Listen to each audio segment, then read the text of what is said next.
Respiratory system किसी ने revise किया थोड़ा सा?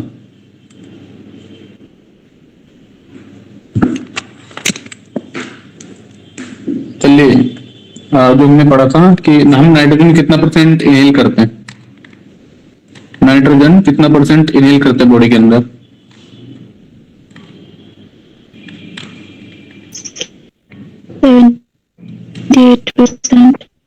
78%। ऑक्सीजन 21%। So 25। ये 25 किसने बोला? 25 किसने बोला? हमारे 21। हाँ, हमारे एटमोस्फेयर में 25% ही नहीं है। हम इनहेल कैसे सर करते हैं? 21 गलती से बोल दिया। 21। यस। और जब हम 21 जी, जब हम उसको एक्सहेल करते हैं 17 करते हैं सर। अच्छा अच्छा, और 4% एमर्ज हो जाती है बॉडी में। बॉडी में मर जाते हैं।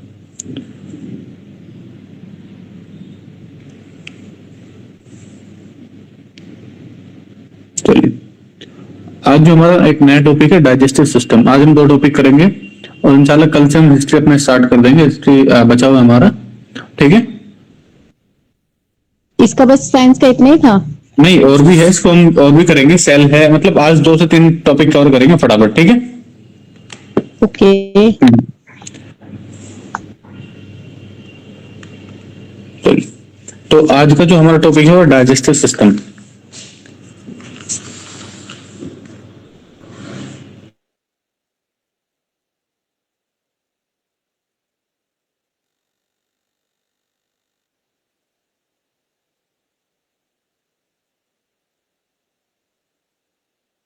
आवाज आ रही मेरी आपको? जी सर। चलिए,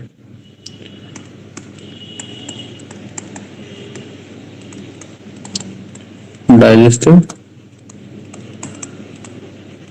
सिस्टम, जो हम खाना खाते हैं बेसिकली, खाना अंदर जाके ब्रेक डाउन हो जाता है, डाइजेस्ट हो जाता है ना? कई बार आपने सुना है कि बेसिकली मेरा डाइजेशन खराब हो रहा है। आपको कई बार सुना होगा अपने दूसरे लोगों से, आपका भी कभी डाइजेशन खराब हुआ होगा। हेलो? जी सर। तो उस चीज से क्या मतलब होता है कि डाइजेशन खराब हो गया? क्या मतलब होता है उस चीज से? हेलो? वैसे नॉर्मली तो बोलते हैं ना पेट खराब हो गया है। हाँ, पेट खराब हो गया क्योंकि आपका जो आपने खाना खाया वो पूरी तरीके से डाइजेस्ट नहीं हुआ। ये तो आपको वोमिटिंग का मन करता है ना? या फिर आपके अजीब अजीब सा रहता है जो पेट बेसिकली जब पूरी तरीके से अपनी फंक्शनिंग नहीं करता, क्योंकि जो आपने खाना खाया होता है वो एनर्जी देता है आपको जब वो कंप्लीटली डाइजेस्ट हो जाता है। बात समझ रहे हो? जब हम खाना खा लेते हैं, जब वो डाइजेस्ट हो जाता है, ब्रेक डाउन हो जाता है, तो हमारी बॉडी को एनर्जी देता है।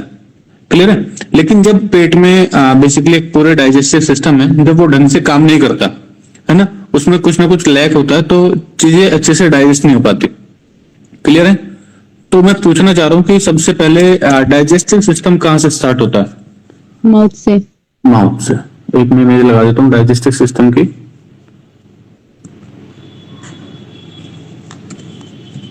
सलाइवा के थ्रू होना शुरू हो।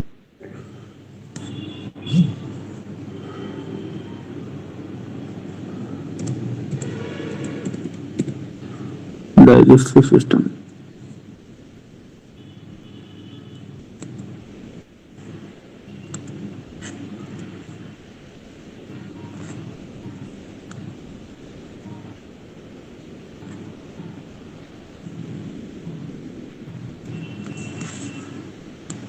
तो जैसा शिवा कह रही है कि सर सलाइवा के थ्रू स्टार्ट होता है, तो मैं एक क्वेश्चन पूछ रहा हूँ, आपने छोटे बच्चे देखे कभी? हेलो?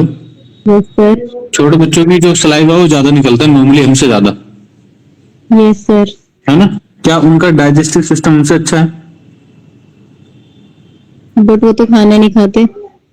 हाँ, तो दूध तो पीते हैं ना? जी। हाँ, तो उनका बेसिकली क्या होता है कि क्या उनका सलाइवा बहुत ज्यादा निकलता है? ऐसे उनको बिग बांधने पड़ते हैं बेसिकली जब उनका सलाइवा निकलता रहता है। क्या उनका डाइजेस्टिव सिस्टम हमसे ज्यादा अच्छा है? सर होता होगा क्योंकि अभी हम तो इतना नहीं खाते हैं ना। चलिए, तो बेसिकली अगर हम बात करें, आपने बोला कि सर हमारा डाइजेस्टिव सिस्टम जो होता है वो हमारे दांत से स्टार्ट हो जाता है, बेसिकली हमारे मुंह से स्टार्ट हो जाता है। जैसे हम अपने मुंह में खाना खाते हैं तो खाना बेसिकली हमारे मुंह के अंदर कुछ ग्लैंड होते हैं जिनको हम बोलते हैं सेलेवरी ग्लैंड। क्या बोलते हैं? सेलेवरी ग्लैंड, ठीक है, जिनसे सलाइवा निकलता है। क्या निकलता है? सलाइवा, लार बोलते हैं उसको हिंदी में, है ना?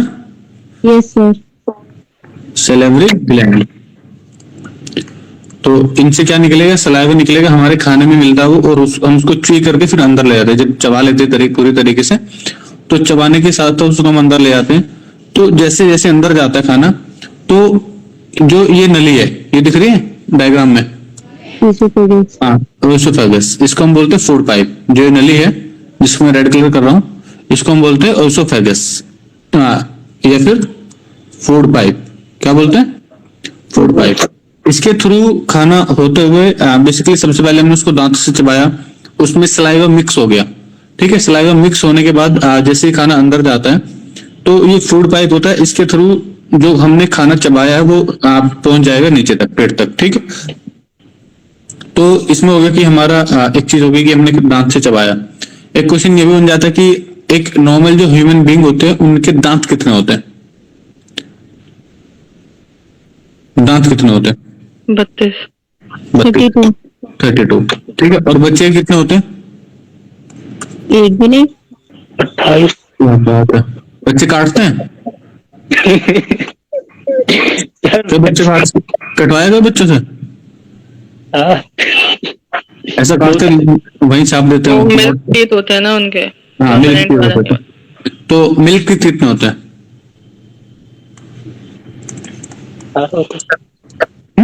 हम होते हैं उनके। 28, कम होता है, ठीक है। तो एक नॉर्मल जो ह्यूमन बीइंग होता है उसके अंदर 32 दांत होते हैं, ठीक है। और जो बच्चे होते हैं उनके 28 दांत होते हैं, मिल्क टीथ होते हैं। तो सेलेवरी ग्लैंड हमने देख लिया और दांत भी देख लिए अपने, ठीक है। तो अगर मैं बात करूं जो एक अगर हम बात करें, हम पूरे दिन में कितना सलाइवा निकाल देते हैं? जैसे आपने देखा कि यार आज चिकन फ्राई बनी है तो आपके सलाइवरी ग्लैंड एक्टिव हो जाते हैं, है ना? हेलो, आवाज आ रही है मेरी?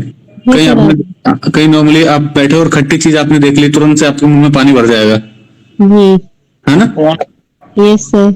हाँ, तो वो No, बेसिकली नहीं भरता वो मेरे साथ नहीं हुआ, पता नहीं। आपके मेरे gland मुंह में का- पानी आ गया वैसे ही खाने के लिए चिकन का नाम सुनकर। बताओ, ये नेक्स्ट लेवल एक्टिव हो तुम, है ना? कि दिखा नहीं तब भी एक्टिव हो गए।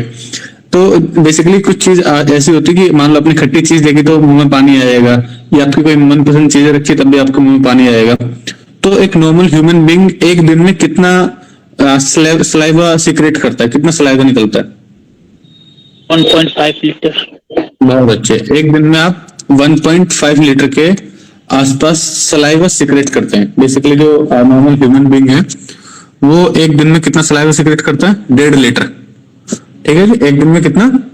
1.5 लीटर सलाइवा निकाल देते हैं। अब हम बात कर रहे थे जो हमारे दांत होते हैं, वो दांत में किस चीज के बने होते हैं दांत?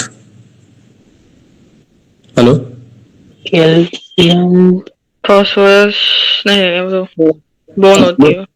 हाँ सही बोल रहे हो आप। कई बार बोलते हैं ना कि कैल्शियम फॉस्फोरस, इस तरीके से बोलो बोलो, सही बोल रहे हो।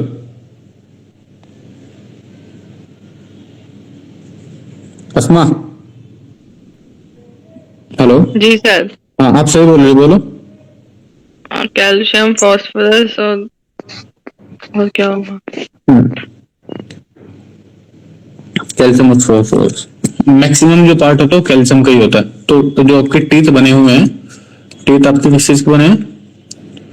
टीथ बने हैं आपके कैल्शियम के और फॉस्फोरस के, कैल्शियम के और फॉस्फोरस के। जो आपकी टीथ की जो एक स्टडी होती है उसको हम क्या बोलते हैं? डेंटल या कुछ और? जो लोग हाँ, टीथ की study, basically study of teeth is called, teeth की जो स्टडी है उसको हम क्या बोलते हैं? जैसे बायोलॉजी है तो टीथ, डेंटिस्ट, उसको बोलते हैं ओडोंटोलॉजी। क्या बोलते हैं? ओडोंटोलॉजी। ठीक है, जो टीथ की स्टडी करते हैं उसको बोलते हैं ओडोंटोलॉजी। क्लियर है यहां तक आपका? हेलो? जो टीथ होता है, हाँ। जो टीथ होता है वो कैल्शियम का शायद रहता है, और जो बोलो बोलो। वो होता है क्या कहते हैं, स्ट्रॉन्ग, वो कैल्शियम और फास्फोरस रहता है। कैल्शियम फास्फोरस रहता है। क्या चीज? बेसिकली मैक्सिमम जो पार्ट होता है कैल्शियम का होता है 96% के आसपास। 96% आपका 90 या 95 के आसपास आपका जो कंट्रीब्यूशन रहता है दांत बनाने में, वो कैल्शियम का रहता है, क्योंकि हड्डी जो बनी होती है कैल्शियम की बनी होती है। ठीक है, बाकी जो कंट्रीब्यूशन होता है CaCO2 का होता है। बाकी जो कंट्रीब्यूशन होता है वो किसका होता है? CaCO2। ठीक है जी। दूसरा, जैसे हमने अभी एक ये देखा था, ये कहां गया? कौन सी चीज लगाई तुमने? सर इधर वाली, इससे इधर सर, इधर इसके नीचे, ये इससे इधर जी, ये अब खाना हमारा चबा के हमने चबा लिया खाना, उसको ढंग से चुई कर लिया, अब वो ओएसोफेगस में आएगा। क्या ओएसोफेगस में कोई डाइजेशन होता है? कई बार पूछ लिया जाएगा कि आपका जो डाइजेशन का प्रोसेस है वो स्टार्ट होता है माउथ से, लेकिन माउथ में चबाने के बाद खाना आपका जाता है ओएसोफेगस में। क्या ओएसोफेगस में कोई डाइजेशन का प्रोसेस होता है? तो वो टूट के जाता है ना, तो हाँ, उसको तो छूट होता है जाता है। हाँ, ये रास्ता देखो, है। जो ओएसोफेगस है, जो फूड पाइप है, वो खाने को ले जाने का रास्ता है। ठीक है, खाने को ले जाने का रास्ता है, लेकिन इसमें कोई भी डाइजेशन नहीं होता। इसमें कोई भी डाइजेशन आपका नहीं होता। क्लियर है? हेलो? Yes sir. हाँ, तो आपका जो ये है फूड पाइप या ओएसोफेगस,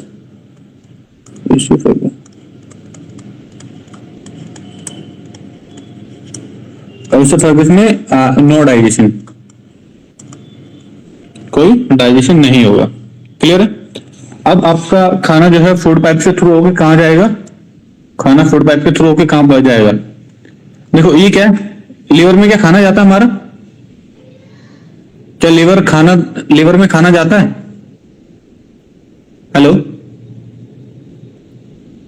पता नहीं। नहीं, लीवर में नहीं जाता। लीवर जो है डाइजेशन का पार्ट नहीं है हमारा। में जाता है। हाँ, इसके बाद खाना जाएगा स्टमक में, खाना चल जाएगा स्टमक में, स्टमक में। ठीक है? हेलो? खाना कहाँ चला गया हमारा? स्टमक में। अब खाना जब स्टमक में चला जाता है तो ऑलमोस्ट 4 घंटे, खाना जब हमने खा लिया तो ऑलमोस्ट 4 घंटे हमारा जो खाना है जो हमने चबा के भेजा है वो 4 घंटे स्टमक में रुका रहेगा। क्योंकि जब खाना स्टमक में होता है तो इसमें कई सारे जूस मिलते हैं। इसमें कई सारे क्या मिलते हैं? जूस, या कई सारे इसमें एसिड मिलते हैं। एसिड भी तो कौन सा एसिड इसमें मिलता है? HCl। बहुत अच्छे। इसमें HCl, हाइड्रोक्लोरिक एसिड, खाने को डाइजेस्ट करने में बहुत इंपॉर्टेंट रोल है HCl का। ठीक है?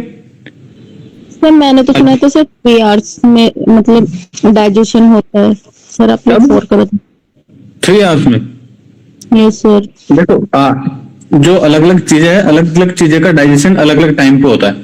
अगर मैं बात करूं तो देखो, कच्चा दूध पियो और उबाल के दूध पियो, दोनों का डाइजेशन टाइम पीरियड अलग अलग है। कच्चा अंडा खाओ और उबाल के अंडा खाओ, दोनों का डाइजेशन पीरियड अलग अलग है। तो अगर हम एवरेज निकालते हैं कि हमने एक नॉर्मल बैलेंस डाइट खाई, जैसे हम नॉर्मल दाल चावल रोटी वगैरह खाते हैं, तो उसको डाइजेशन होने में 3 से 4 घंटे लगते हैं। ओके। एवरेज टाइम है ये। ठीक है?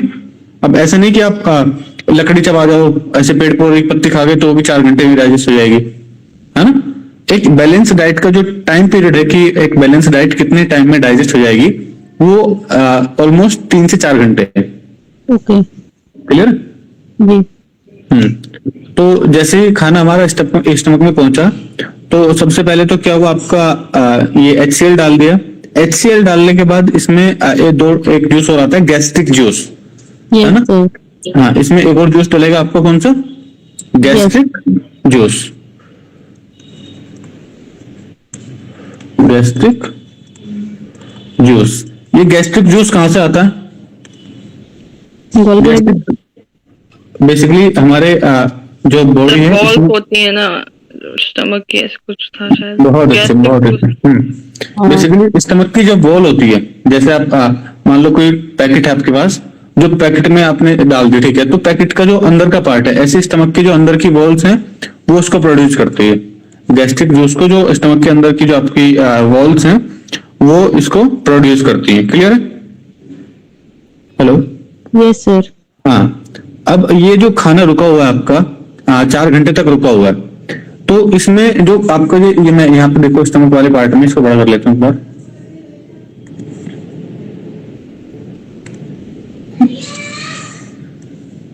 ये दिख रहा है अभी आपको? ये स्टमक दिखना चाहिए बस, स्टमक। तो जो आपका स्टमक का पार्ट है, यहाँ पे आपको खाना रोकने के लिए रूजी बनी होती है। रूजी बेसिकली एक खुरदरा सरफेस होता है, उसको क्या बोलते हैं? रूजी, RUJI, RUJI, रूजी बनी हुई है।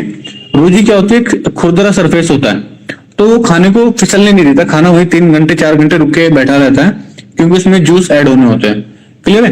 दूसरी बात यह है कि अब मान लो आपने खाना नहीं खाया, कई बार मान लो आपने दोपहर का खाना स्किप कर दिया, लंच नहीं किया आपने, तो ये जो रूजी है ये अपने टाइम पीरियड पे ऐसे एक खड़ी हो जाती है।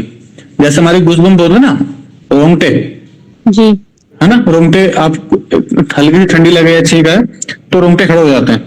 तो इसी तरीके से अगर टाइम से खाना नहीं पहुंचा तो रूजी जो होती है ना अपनी स्टैंड अप पोजीशन ले लेती है, तो इसलिए आपको पेट में ना चुभन टाइप के होने लगता है, दर्द होने लग जाता है ना। अगर कई बार भूख से दर्द होता है ना, तो वो रूजी जो है रूजी एक्टिव हो जाती है, क्योंकि आपने खाना तो खाया नहीं है और खाने का टाइम हो गया है ना। बात समझ रहे हो? तो जो पेट के अंदर रूजी है, खुरदरा सरफेस है, ये एक्टिव हो जाता है। हेलो? सर तो फिर खाना इसी के ऊपर रुकता है? हाँ, इसी के ऊपर रुकता है। स्टमक में 3 घंटे, देखो स्टमक में जो खाना रुका है, ये देखो स्लिपरी सरफेस एक तो ऐसे। अब यहाँ पेट स्टमक को थोड़ी पता कि मुझे रोक के रखना है, तो अल्लाह ने ऐसी पहले सेटिंग करके भेज रखी है कि यहाँ पे सरफेस बना दिया ऐसा खुरदरा टाइप का, चिकना नहीं है, खुरदरा टाइप का। जैसे हमारी जबान देख लो, चिकनी नहीं है ना, इस पे टेस्ट बड बनी है। तो इसी तरीके से आपकी जो स्टमक वाली जो नीचे सरफेस है वो खुरदरा है, क्योंकि खाना इस पे स्टेबल रहेगा कुछ 2 3 4 घंटों के लिए। बात समझ में आई? हेलो? जी सर। हाँ, तो रूजी बेसिकली कई बार जब खाना नहीं खाते तो उसमें क्या होता है कि रूजी चुभने लगता है पेट में, है ना। क्लियर है? Yes sir. हाँ, आगे बढ़ जाते हैं, इसको बाद में छोटा कर दूंगा। स्टमक में खाना 3 से 4 घंटे रुक गया। अब 3 से 4 घंटे रुकने के बाद खाना जाएगा आपका स्मॉल इंटेस्टाइन में। खाना Yes. 3 से 4 घंटे खाना रुक गया। खाना रुकने के बाद कहाँ जाएगा आपका? Small intestine, small intestine. ठीक है, खाना रुकने के बाद जाएगा स्मॉल इंटेस्टाइन में। जैसे खाना आप बेसिकली मैं पूछता हूँ कि खाना स्मॉल इंटेस्टाइन में पहुंचा, स्मॉल इंटेस्टाइन की लेंथ कितनी होती है, या स्मॉल इंटेस्टाइन और लार्ज इंटेस्टाइन में कौन सी बड़ी होती है? सर ये 6 मीटर होती है ना? पूछ रही हो, बता रही हो? तो बता रही हूँ। स्मॉल इंटेस्टाइन तो 10 फीट लॉन्ग होती है। हाँ, एक तो आंसर है 6 मीटर, दूसरा है 10 फीट। 10 फीट किसने बोला? सर लार्ज होता है 9 मीटर और ये वाला होता है 6 मीटर। लार्ज इंटेस्टाइन की बात आई है 9 मीटर की, ठीक है, लार्ज है 9 मीटर की। और बताइए। पर लार्ज शायद 5 का सही नोट तो सही है सर। हाँ, पर लार्ज 5 मीटर होता है, फीट होता है, और लॉन्ग शायद सर स्मॉल इंटेस्टाइन 10 फीट होता है और एक मिनट पहले। लार्ज 5 होता है सर शायद। कौन बोल रहा है ये? शिबा? नो सर मैंने तो 6 और 9 बताया है मीटर में। हाँ तो वही होता होगा फीट के मुकाबले। फीट के मुकाबले, क्या बात है। बताइए, आपको सुनने से क्या लग रहा है कि स्मॉल इंटेस्टाइन छोटी होगी कि बड़ी होगी? बस इतना बताइए। सर देखने में तो वैसे, देखने में क्या, सुनने में तो छोटा ही लग रहा है। स्मॉल का बना गया है तो। स्मॉल इंटेस्टाइन की आपको लग रही लेंथ छोटी होगी, है ना? ये असरार, सर बड़ा होता है। हाँ, स्मॉल इंटेस्टाइन की अगर बात करें तकरीबन ये बताएंगे ऐसा, और कुछ बताओगे? लेकिन सर होता है इन दोनों में से, मैंने गलत बता दिया कि, लेकिन 9 और 6 का तो मुझे पता है पक्का है, ये इतना ही मीटर होते हैं। अभी मैंने आगे पीछे स्मॉल को बड़ा बताया तो ये नहीं पता कि क्या लेंथ है, लेकिन 9 और 6 में से कोई कुछ है ना। बेसिकली 6 से 7 मीटर, 6 से 7 मीटर जो होती है आपकी स्मॉल इंटेस्टाइन की लेंथ होती है। कितनी? 6 से 7 मीटर। किसी किसी बुक में आपको ये मिल जाएगा 7.5। तो 6 से 7 या 7.5 तक जो लेंथ होती है वो स्मॉल इंटेस्टाइन की होती है। वहीं अगर हम बात कर ले लार्ज इंटेस्टाइन की लेंथ की, तो होती 1.5 मीटर। 1.5 मीटर ये आपकी लार्ज इंटेस्टाइन की लेंथ है, और ये स्मॉल इंटेस्टाइन की 6 से 7.5 मीटर के अराउंड। क्लियर है? इसका मैं आपको इमेज दिखाऊंगा, जब आप देखना जो स्मॉल इंटेस्टाइन है वो एक तरीके से हाईली पैक्ड है ना, जैसे एक डब्बे में आपने चीजें भर दी इस तरीके से है। लेकिन लार्ज इंटेस्टाइन तो मतलब जैसे खुली सी होती है थोड़ी, और हाँ, स्मॉल मैं इंटेस्टाइन कॉम्पैक्ट होती है। एक मैं इसमें ऐड कर देता हूँ।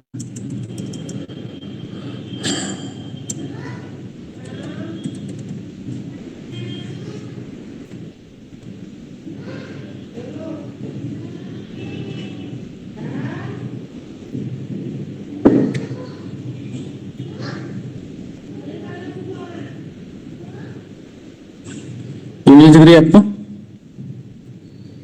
Hello, yes sir.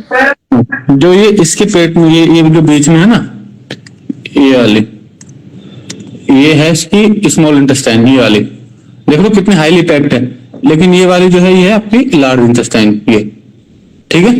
तो अब लार्ज इंटेस्टाइन तो साइज में बड़ी है लेकिन लेंथ में छोटी है ना। साइज में बड़ी है लेकिन लेंथ में छोटी है, लेकिन स्मॉल इंटेस्टाइन हाईली पैक्ड है, बीच में जो गुचड़ पुचड़ होकर भरी पड़ी है ना। जी क्लियर है?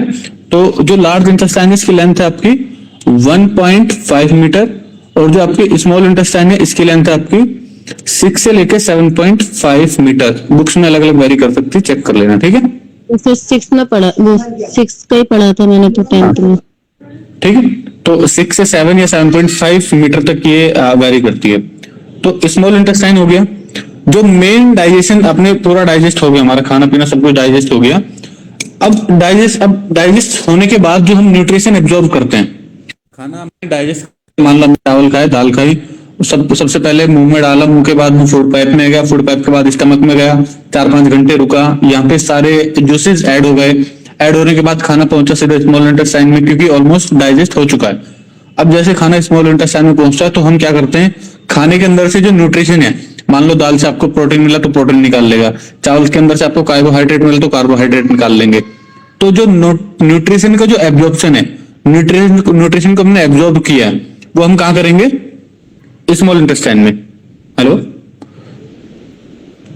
हेलो जी सर। हाँ, न्यूट्रिशन का जो एब्जॉर्प्शन होगा वो कहां पे होगा बताइए?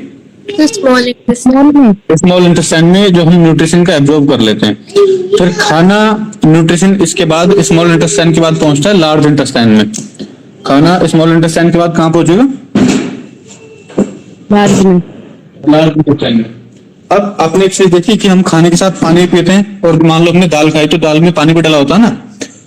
अब हमने स्मॉल इंटेस्टाइन में तो कर लिया न्यूट्रिशन का एब्जॉर्प्शन, लेकिन पानी का जो एब्जॉर्प्शन होता है वो होता है आपका लार्ज इंटेस्टाइन में। पानी जो हम एब्जॉर्ब करते हैं वो कहां करते हैं? हेलो, लार्ज में। हाँ, लार्ज में। ये हो गया अपना। तो आपने ये कई बार क्वेश्चन पूछा जाता है कि खाना जो है, जो न्यूट्रिशन का एब्जॉर्प्शन होता है, न्यूट्रिशन को एब्जॉर्ब करा जाता है, वो कहां होता है? तो स्मॉल इंटेस्टाइन में। जो वाटर का एब्जॉर्प्शन होता है वो कहां होता है? Hello, large intestine. Large intestine में।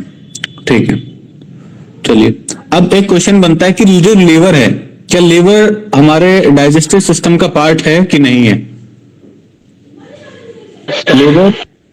लीवर डाइजेस्टिव सिस्टम का पार्ट है कि नहीं है? सर अभी आपने बताया था नहीं है। बहुत अच्छे। तो फिर बाइल जूस कहां से निकलता है? बाइल जूस बाइल जूस फिर लिवर में से लीवर में से निकलता है। बेसिकली लीवर को हम बोल सकते हैं बाइल जूस बनाने की फैक्ट्री। जो अपना ये लीवर है, ये क्या करता है, बाइल जूस प्रोड्यूस करता है। लेकिन अब ये बाइल जूस बनाता रहता है और हम खाना 2-3 बार ही खाते हैं मुश्किल से, और ये भाईजान पूरे दिन जूस बनाते रहेंगे लीवर। ये सर हेल्प करता है किसी चीज को बनाने के लिए, हेल्प करता है, जैसे कोई एसिड बनाना या फिर कोई जूस निकालना हो तो उसमें हेल्प हाँ, करता है। जो बाइल जूस है पूरा दिन पूरी रात अपना बाइल जूस निकालता रहता है। अब खाना हमने मान लो रात को खाया, ठीक है, हमने बाइल जूस इस्तेमाल कर लिया, फिर आगे हो जाएगा। तो बेसिकली होता क्या है इसमें, यहाँ पे एक थैली लटकी होती है, गॉल ब्लैडर थैली लटकी होती है, उसका नाम क्या होता है, गॉल ब्लैडर, यहाँ लिख देते हैं, जिसको हम बोलते हैं वहाँ कुछ की स्टोर थैली। होता है बाइल जूस। हाँ, यहाँ पे स्टोर हो जाता है। इसका नाम क्या है, गॉल ब्लैडर।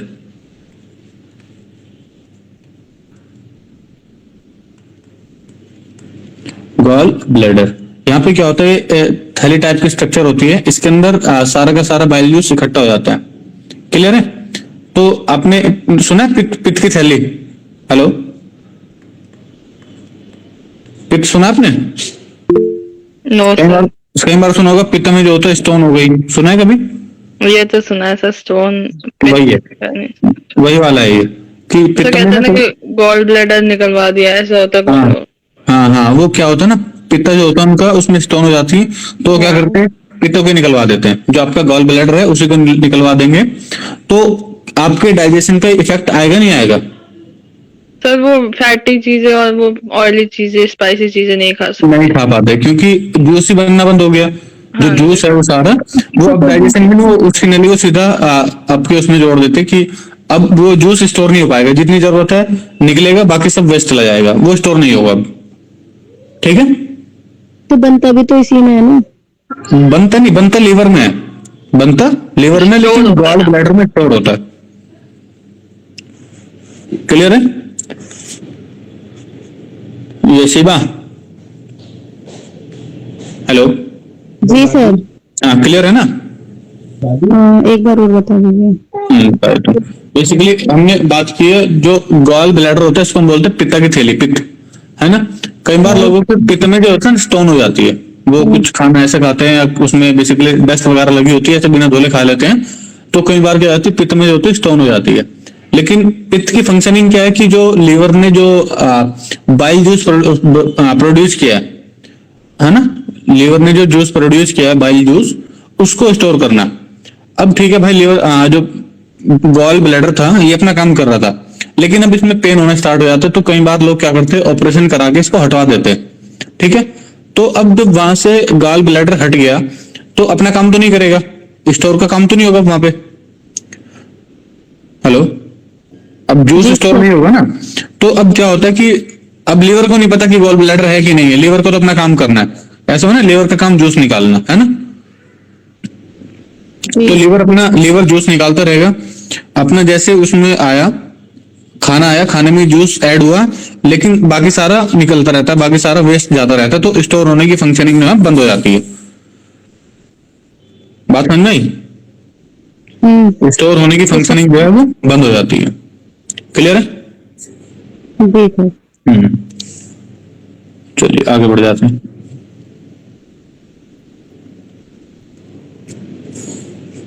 एक मिनट।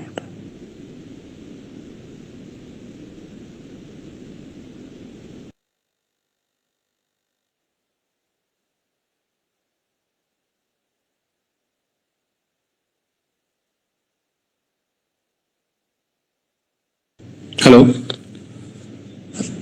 हेलो, हाँ, अब जो हमारा डाइजेशन सिस्टम है उसमें 5 चीजें आती है, वो कई बार 5 चीजें पूछ लेता है। सबसे पहली है ये लिखो आप, पहला है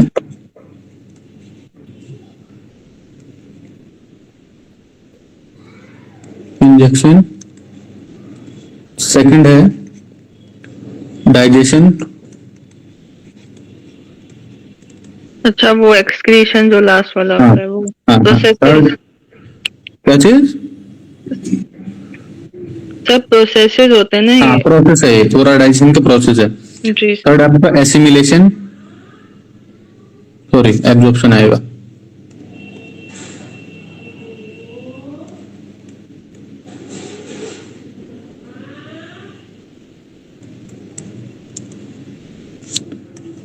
फोर्थ है एसिमिलेशन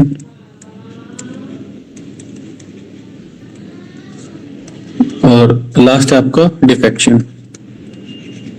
कौन एक्सप्लेन करेगा इन टर्म्स को, बताएंगे इसमें आप? सर इतना अच्छे से तो याद नहीं है, मतलब जो इंजेक्शन है वो स्टार्ट होता है माउथ में। हाँ बेसिकली हमने खाना इंजेक्ट कर खा लिया। कोई कुछ कह रहा है? यस सर, आप बता रहे थे ना इसका वो आता है क्वेश्चन, तो किस टाइप से आता है?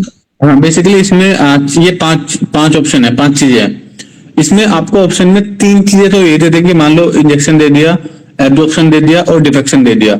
चौथी टर्म ऐसी और इसी तरीके की मिलती जुलती डाल देंगे। फिर पूछेंगे डाइजेशन से कौन सी टर्म बिलोंग नहीं करती। क्लियर है?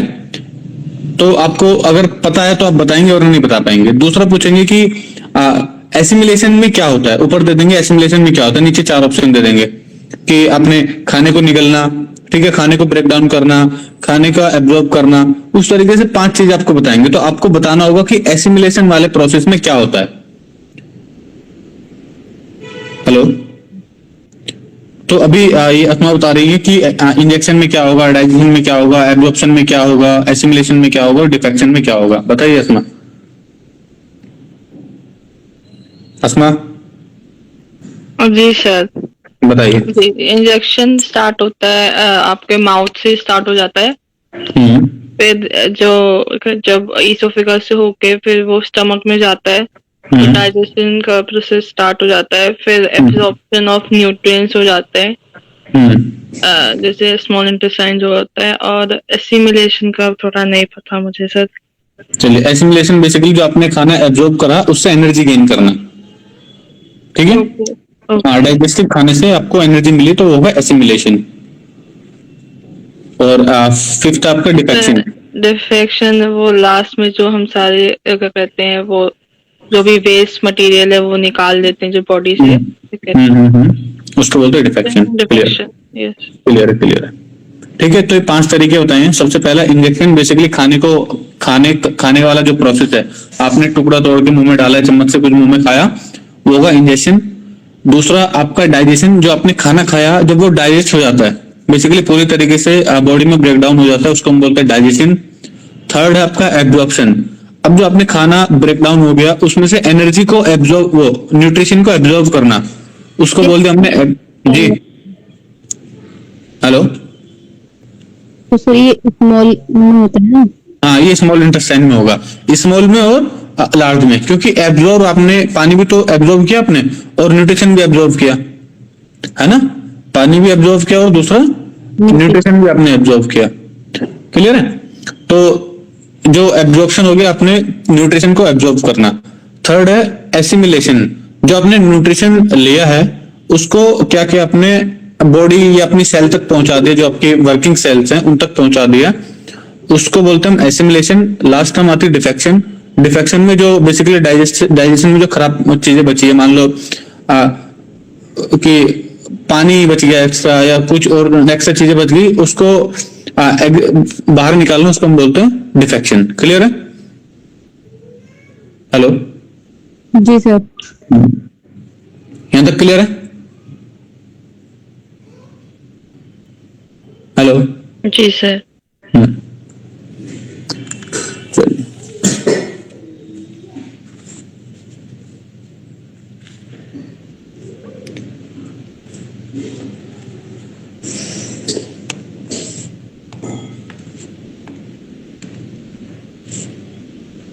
डाइजेशन में कोई दिक्कत तो नहीं है आपको? हेलो, ये समरा हाशमी और मोहम्मद आतिफ, असमा साकिब, जरका उमर। No sir. नहीं सर। चलो, जो हमारा बेसिकली नेक्स्ट टॉपिक है वो है रिप्रोडक्टिव सिस्टम। बेसिकली रिप्रोडक्शन होता क्या है कि जब हम यंग वन को बेसिकली अपनी जनरेशन को आगे बढ़ाते हैं, उसको हम बोलते हैं रिप्रोडक्शन। रिप्रोडक्शन लिख लेते, थोड़ा सा इसको फटाफट कर लेते हैं। सर दोनों टाइप्स के आएंगे क्या चीज? रिप्रोडक्शन? हाँ, दोनों टाइप के आएंगे बेसिकली, सेक्सुअल और एसेक्सुअल दोनों आएंगे। Okay sir.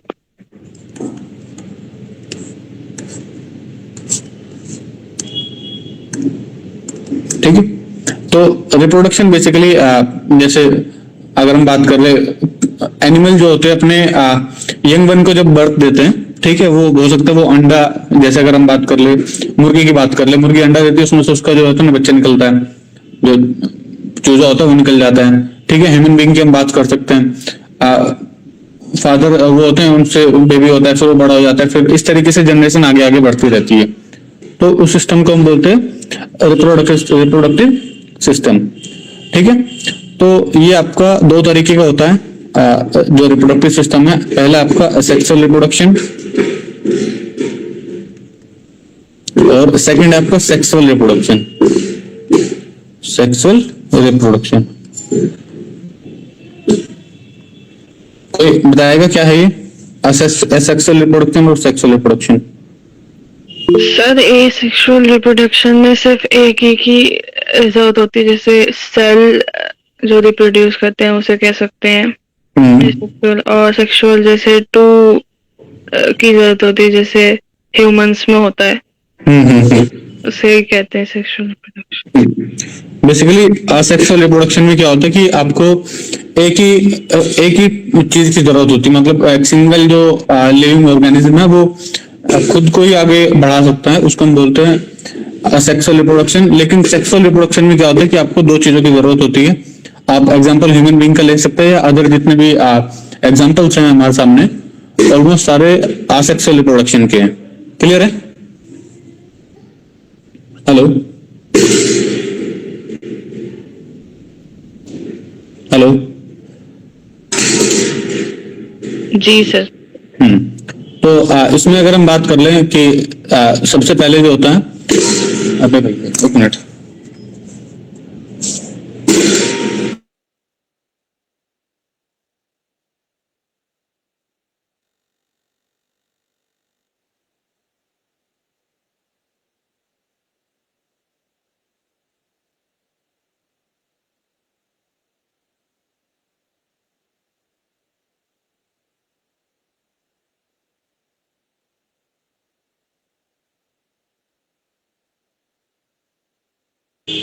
चलो आगे बढ़ जाए।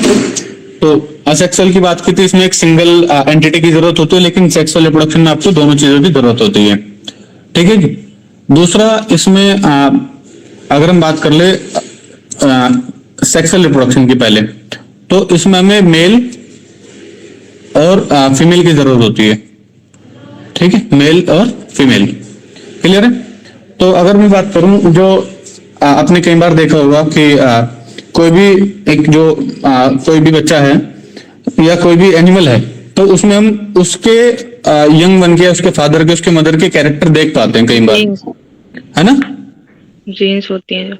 हाँ, जीन्स, बेसिकली उसके जीन्स की वजह से।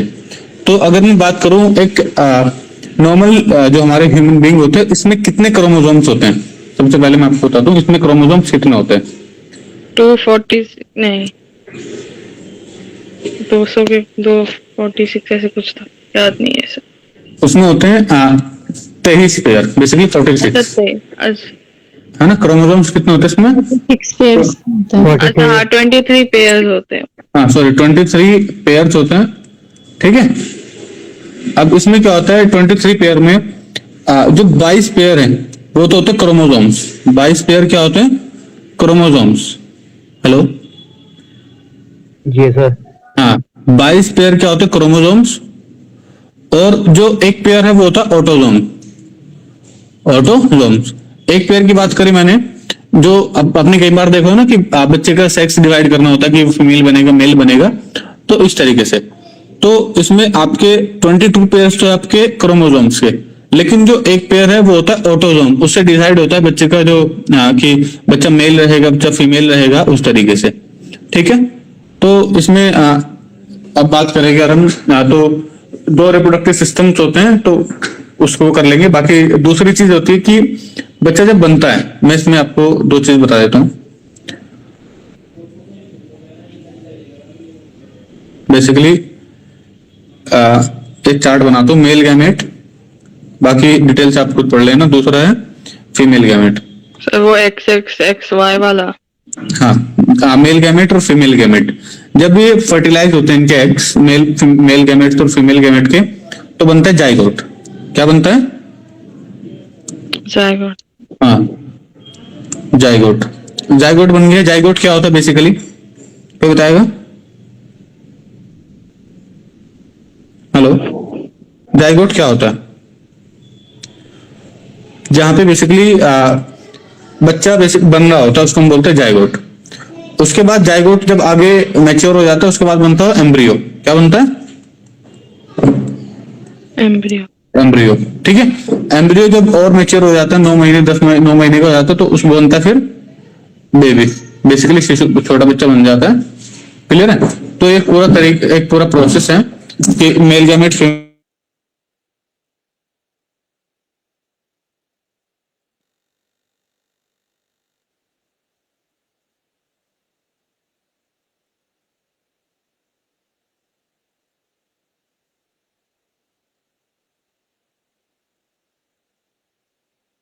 कि इसमें मेल गैमेट और फीमेल गैमेट जब मिलेंगे तो जब उनके एग फर्टिलाइज होते हैं, ठीक है। अगर हम बात कर ले मेल के स्पर्म और फीमेल का ओवम, वो होता है एग्स। जब फर्टिलाइज करते हैं तो जाइगोट बनता है। जाइगोट के बाद जब और मैच्योर हो जाते हैं तो एम्ब्रियो बनता है। एम्ब्रियो के बाद इसमें बेबी बन जाता है, ठीक है। तो अगर हम बात करें, ये 280 डेज या फिर 9 महीने का टाइम होता है कि जब बच्चा पूरी तरीके से एक तरीके से मैच्योर हो जाता है। कई बार बेसिकली जो ह्यूमन बीइंग का जो टाइम पीरियड है वो 9 महीने का होता है। क्लियर है? सर कुछ ऐसे भी होते हैं जैसे प्रीमेच्योर। हाँ, वो बेसिकली प्री मैच्योर होते हैं जो अपने टाइम से पहले उस तरीके से होते हैं। मान लो 6 महीने, 7 महीने, 8 महीने इस तरीके से होता है। लेकिन एक फिक्स टाइम होता है कि एक परफेक्ट जो एक हेल्दी है उस तरीके से होगा, वो 9 महीने का होता है। दूसरा, इसमें दो अगर मान लो सेम आपका, देखो अपने बच्चे सुनोगे, जुड़वा बच्चे। Hello, yes sir. हाँ, तो उसमें क्या होता है, जब जुड़वा बच्चे होते हैं तो आइडेंटिकल होते हैं और दूसरे होते हैं आपके फेटर्नल। आइडेंटिकल और फेटर्नल। आइडेंटिकल ट्विंस का होता है जब बिल्कुल चीजें उनकी सिमिलर हो। तो आइडेंटिकल ट्विन क्या होते हैं? मोनोजाइगोटिक। क्या होते हैं? मोनोजाइगोटिक, मतलब दोनों एक ही जाइगोट में पले हो। तो उसमें क्या होता है, फीमेल 1 ओवम और 1 ओवम स्पर्म, 1 स्पर्म, वो फर्टिलाइज होते हैं और एक ही जाइगोट में होते हैं, तो उनको हम बोलते हैं आइडेंटिकल ट्विन। क्या बोलते हैं? Identical twin. हाँ, जब वो बेसिकली दोनों बच्चे एक तरीके के होते हैं, तो उनका बच्चे जो होंगे उनका सेक्स भी सेम होगा, उनकी बॉडी की स्ट्रक्चर भी सेम होगी। लेकिन जो दूसरे होते हैं डाइजाइगोटिक। एक बार ही फिर से बताइएगा, वो क्या मोनो करके बोला था आपने अभी? हाँ, मोनोजाइगोटिक। मोनोजाइगोटिक। मोनोजाइगोटिक का मतलब एक ही जाइगोट है ना। जैसे एक ही चीज देख लो, एक मैं बनाता हूँ जाइगोट। मान लो ये या इसमें बेबी है, ठीक है। ये ऐसे मान लो बेबी है और दूसरा भी बेबी इसी के अंदर है, तो ये क्या है? मोनोजाइगोटिक है, मतलब दोनों बेबी एक ही जाइगोट में है।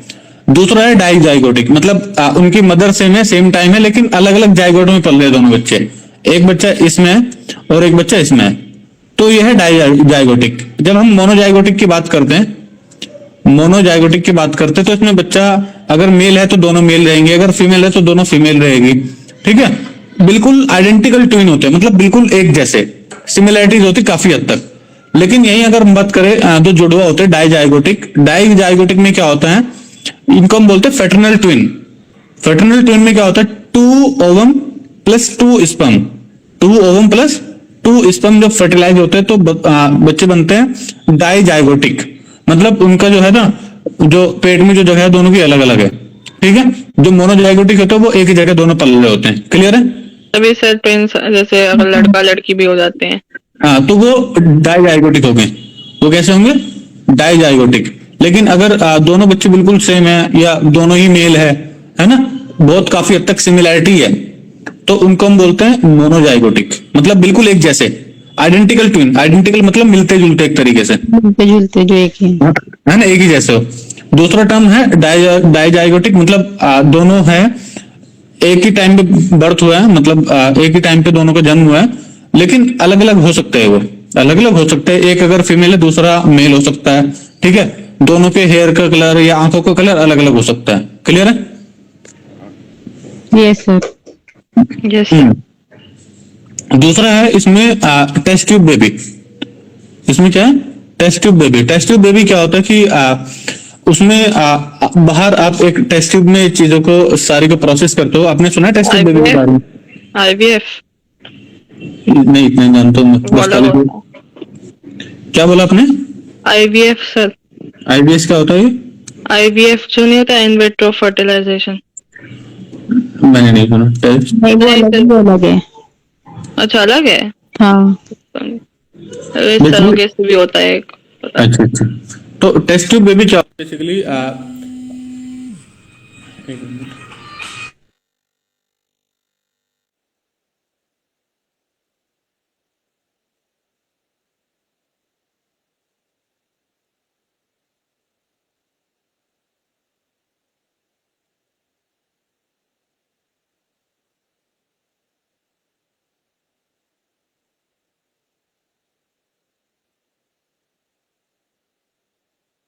हेलो। जी सर। हाँ, तो टेस्ट ट्यूब बेबी में क्या होता है बेसिकली, बेबी जो है फीमेल के अंदर नहीं बन रहा होता है, उसको आप जो फीमेल ओवम है और मेल स्पर्म है, उन दोनों को लैब में फर्टिलाइज कराते हो, ठीक है। लैब में फर्टिलाइज कराते हो। जब बच्चा फॉर्मेशन की स्टेज में होता है तो उस सैंपल को फीमेल के अंदर इंजेक्ट कर दिया जाता है। बात समझ में? सर वही तो होता है आईवीएफ। अच्छा, वही होता वो है। नहीं होता। नहीं हो सकता है, लेकिन मैंने वो चीज नहीं सुनी जो आपने मुझे बताई ना अभी, वो चीज मैंने सुनी नहीं है। हो सकता है सेम चीज हो।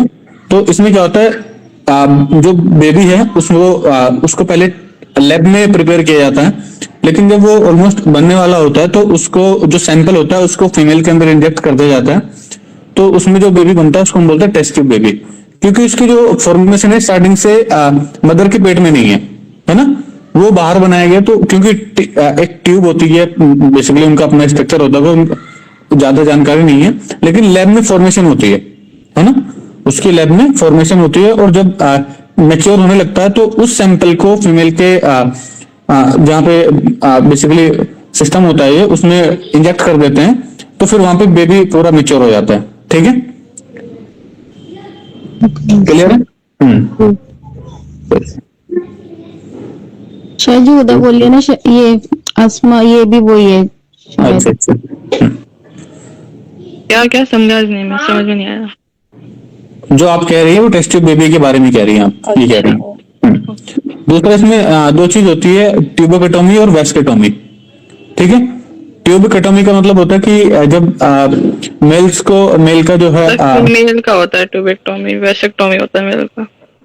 सॉरी, ट्यूबोकेटोमी, हाँ सही बोला आपने। ट्यूबोकेटोमी फीमेल्स का होता है और वेस्केटोमी मेल्स का होता है। तो इसमें क्या होता है कि रिप्रोडक्टिव सिस्टम को आप वो कर देते हो, डीएक्टिवेट कर देते हो एक तरीके से।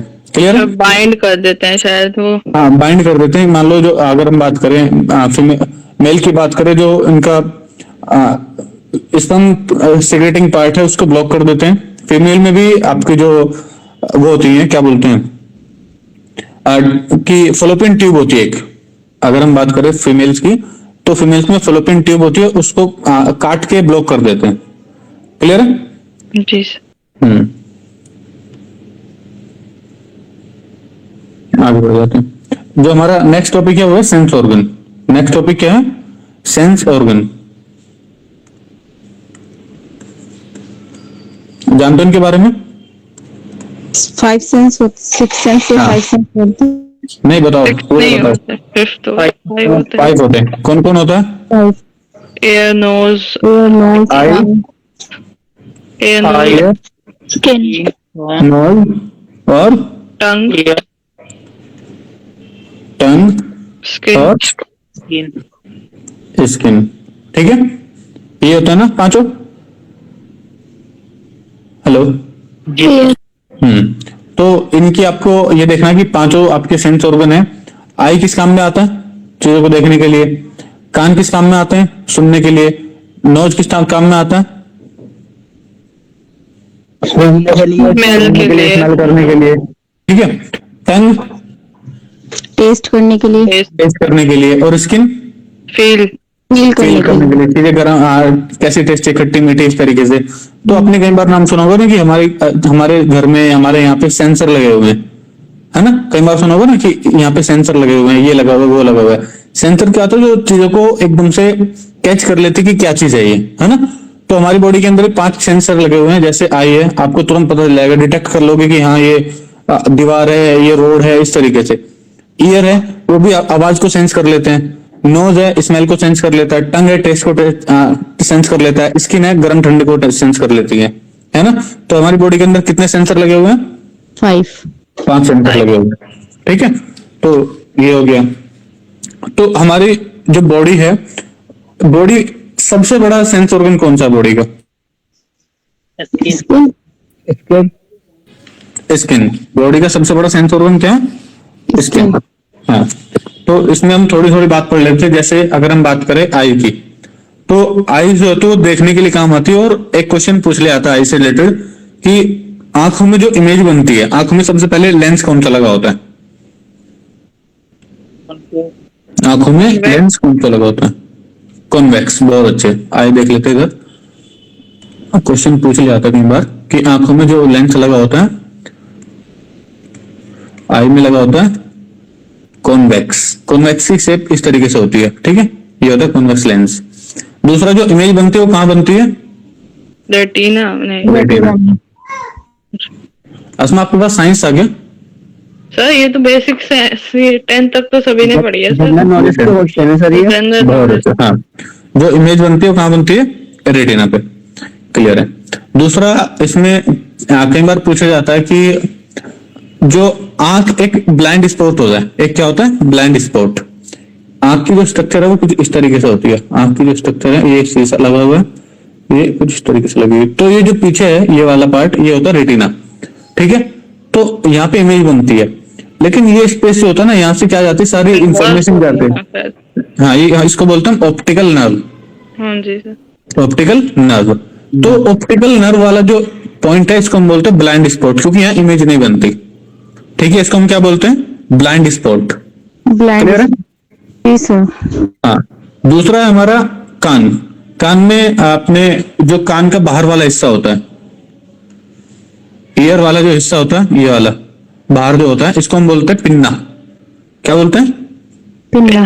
पिन्ना। ठीक है, ये बेसिकली साउंड को कलेक्ट करने में काम आता है। पिन्ना जो होता है ना, एक मिनट।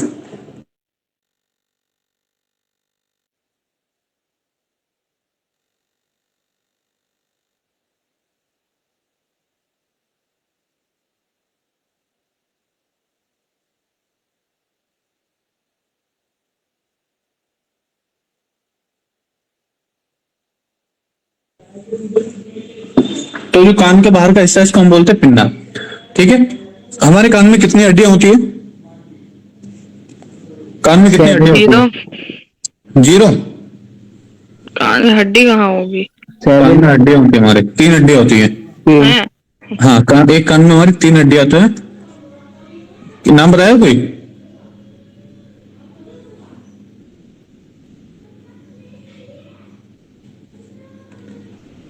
MIS, मेलियस, इनकस और स्टेपिज। मेलियस, इनकस और स्टेपिज। हेलो। जी सर। हाँ, मेलियस, इनकस और स्टेपिज। बॉडी की सबसे छोटी हड्डी है आपकी स्टेपिज। बॉडी की सबसे छोटी हड्डी कौन सी है? स्टेपिज। स्टेपिज। ठीक है, बॉडी की सबसे बड़ी हड्डी कौन सी है? फीमर। फीमर। ठीक है, तो कान में जो हड्डी है हमारी स्टेपिज, वो सबसे छोटी है। एक कान में 3, दूसरे कान में 3, 6 हड्डियां होगी कान में, है ना। क्लियर है। दूसरा, आपने एक चीज सुनोगी, कान का जो पर्दा होता है, ईयर ड्रम, है ना। Ear drum. हाँ, कान के जब अंदर जाओगे, ऐसे ट्यूब जाते हैं, यहाँ पे पूरा का पूरा ऐसा सिस्टम लगा होता है। यहीं पे लगा होता है हल्का सा पर्दा टाइप का, उसको हम बोलते हैं ईयर ड्रम। ईयर ड्रम क्या होती है? हल्की सी मेम्ब्रेन होती है कान में। ठीक है, अगर ज्यादा चीज या आपने उसमें कान में ऐसे कुछ भी घुसा लिया, सॉरी लकड़ी का कुछ घुसा लिया, अगर उसमें टच हुआ तो वो खराब हो जाता है। Hello, yes sir. जी सर। हाँ, या बहुत तेज आपने आवाज सुन ली तो उस आवाज को वो झेल नहीं पाता, तो क्या होता है, वो फट जाता है। तो अगर वो फट गया तो आपको बिल्कुल सुनाई बंद हो जाएगा, बिल्कुल सुनाई नहीं देगा आपको। यस सर, जब भी तो मशीन लगती है। हाँ, मशीन तभी लगती है। कई बार जिसके कान भी ठीक होते हैं उसको मशीन लगानी पड़ती है। हाँ, उन्हें कम सुनाई देता हाँ, है। कम सुनाई देता है उनको। जो अगला पॉइंट है हमारा वो है नॉइज। नॉइज तो सूंघने का काम आता है। जैसे घर में घुसते तो पता चल जाता है क्या बना हुआ है ना।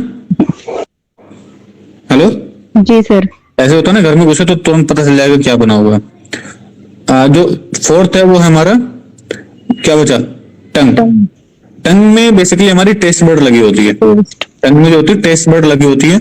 आप जैसे ही खाएंगे तो उसमें आपको तुरंत पता चल जाएगा, चीजें कम नमक है, मिर्ची ज्यादा है, ऐसा पता चल जाता जी सर। है ना। Yes sir.